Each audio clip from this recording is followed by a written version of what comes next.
Hello, friend, and welcome to another short, punchy 10 in 10 episode of Less Chatter, More Matter. My name is Mel Loy, I'm your host, and I'm recording this on the lands of the Yuggera and Turrbal people here in Meanjin, Brisbane. And today's episode is part 3 of our 5-part People Change series, where we delve into the common people-related change scenarios that you will see in businesses, and then we look at, well, how do our comms support those changes?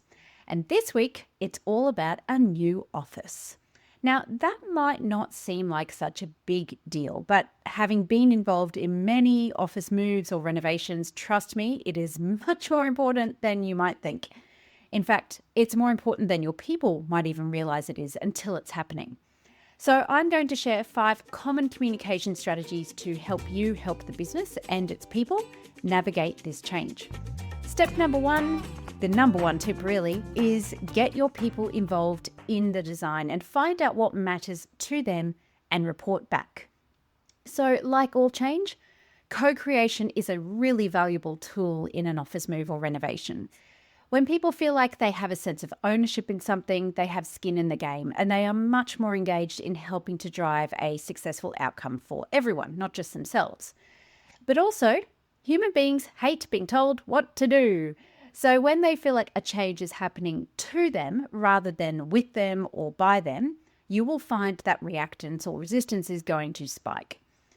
Also, in this day and age where employers are trying to encourage more people back into the office environment, then you have to make sure it's somewhere they actually want to go. If they're going to be spending about 30 hours a week there, it should be a space that they enjoy. So, how do we do this? Well, firstly, like all change, we follow the awareness, launch, embed pattern, and this is the awareness phase. So we'll introduce the fact that a new office is being built or major renovations are coming, whatever it is, give the details, the where, the when, the how, but most importantly, the why. And in that why, it's really helpful if you can tie the reasoning back to feedback that your people have given you. So you can show them that you are responding to the pain points that they've raised. For example, you've told us it's really dark in some places, it's hard to find quiet spaces to work, the kitchens are gross, the bathrooms are gross, etc., etc. Again, it helps people feel like not only are they helping to drive the change, but also that you value them and that you're listening. And then it's about getting people involved in the design. Now, you can make this as extensive or as light on as you want. At a minimum, put out a survey or a form and ask people what's important to them in an office space. What would encourage them to spend more time working from there than from home, what they need to be able to have to be able to work productively, etc., etc.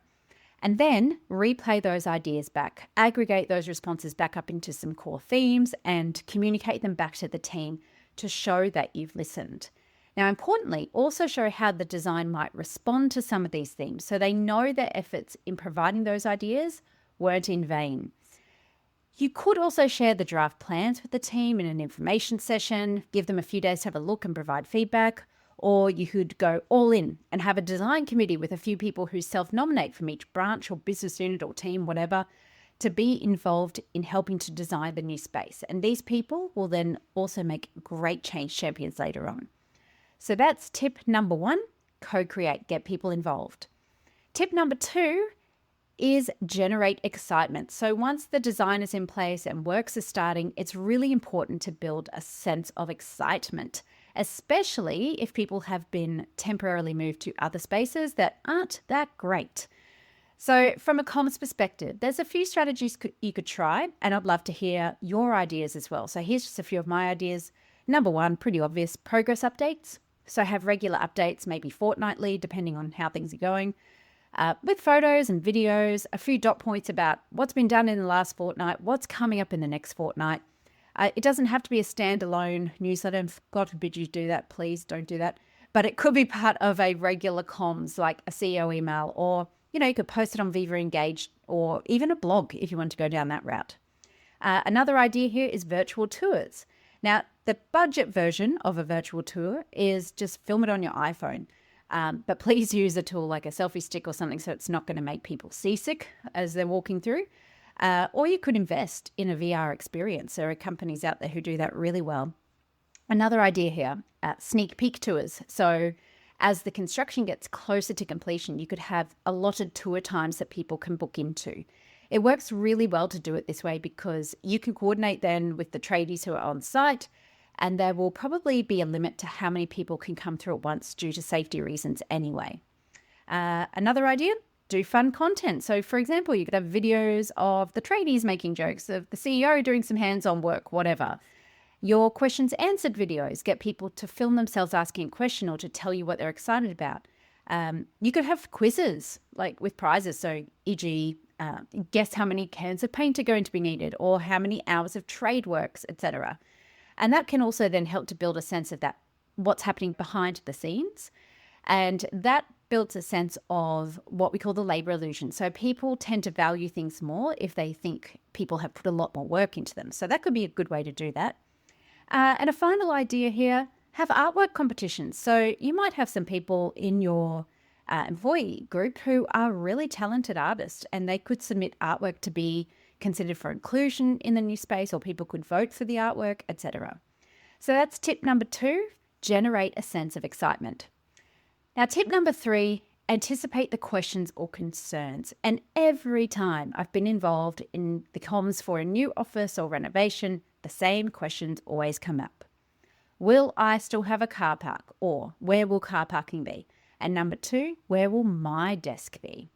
Now, the first question is easy enough unless people are losing allocated parking. If that's the case, it's worth having a conversation with those people about their options, explaining why there might be fewer parking spaces, blah, blah, blah. You can also obviously provide maps as well as alternative options like public transport and carpooling. The where will my desk be question. This can be tricky if you are moving to more of a hybrid and hot desking arrangement, which to be honest, most places are these days. This has been done. But people like to have their own space. And if they're used to having their own desk, they can find that transition to hot desking very challenging. So this is where managers have to step up and do more of the direct communication. They need to establish with their teams what their rhythms will be to make sure that everyone has a space when they're in the office. They need to know where their areas are. And with the team, set some non-negotiables, like things like always booking a desk in advance, wiping down desks after use, etc. It's also okay to acknowledge the discomfort while also explaining clearly the why behind this decision. And you will always have some people who will resist this move greatly, especially if they're people who really value their space. Fun story, I once worked for a company where this happened, and we moved into a new office into mostly hot desking arrangements.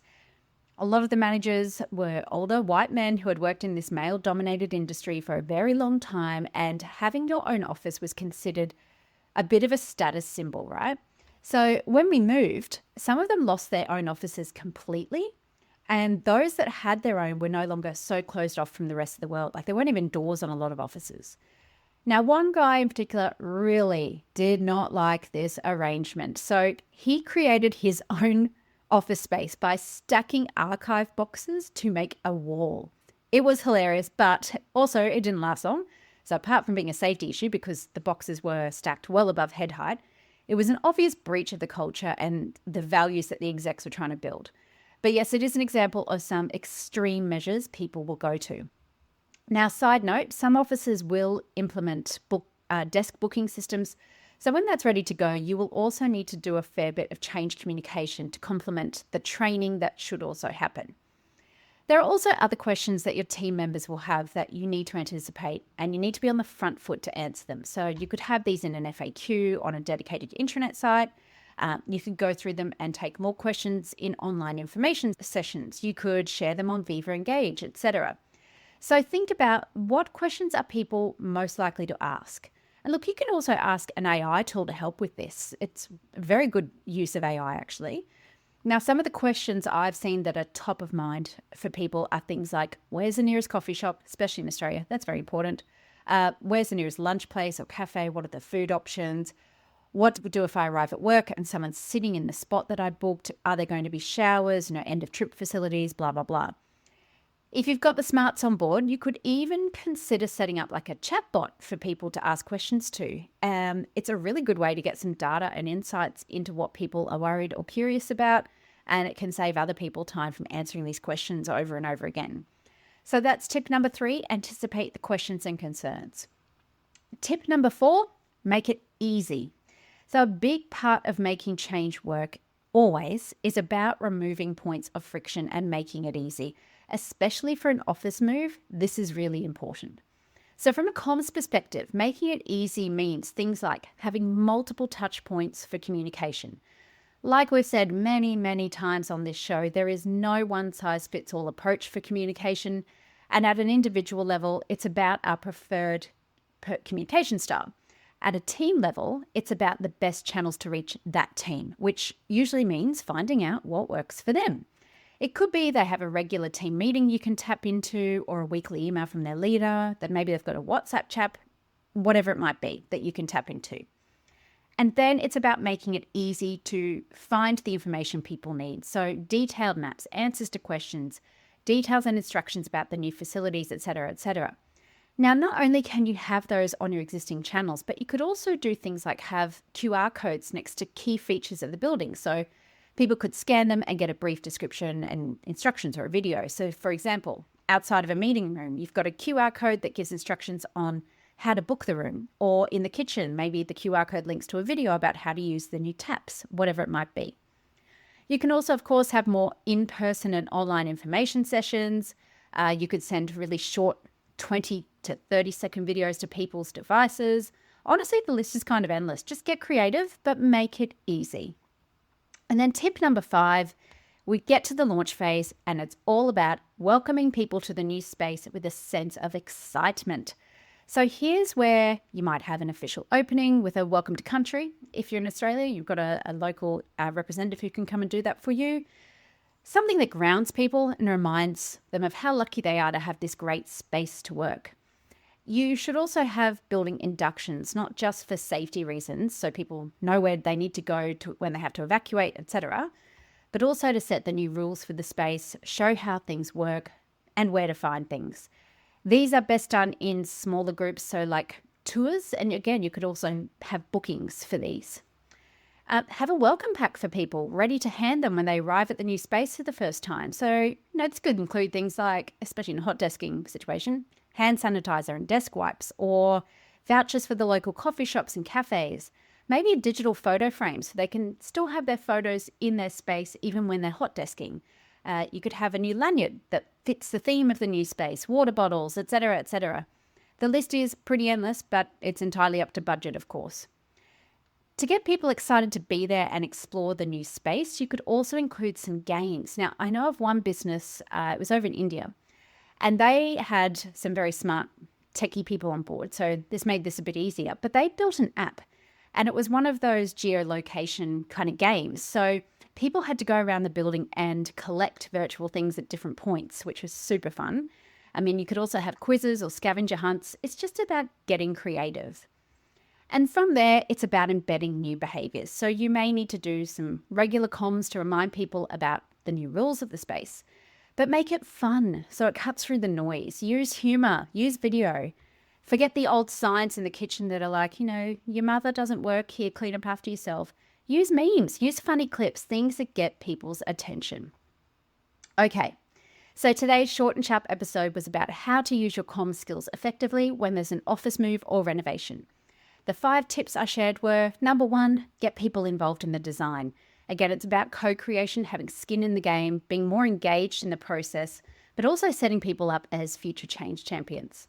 Number 2, generate excitement for what's to come. Loads of ways you can do this, but it's really about during that construction phase where people might be in other places that aren't as comfortable, that you've got to build that sense of excitement. So there's lots of things that you can do there, and I shared a bunch of tips.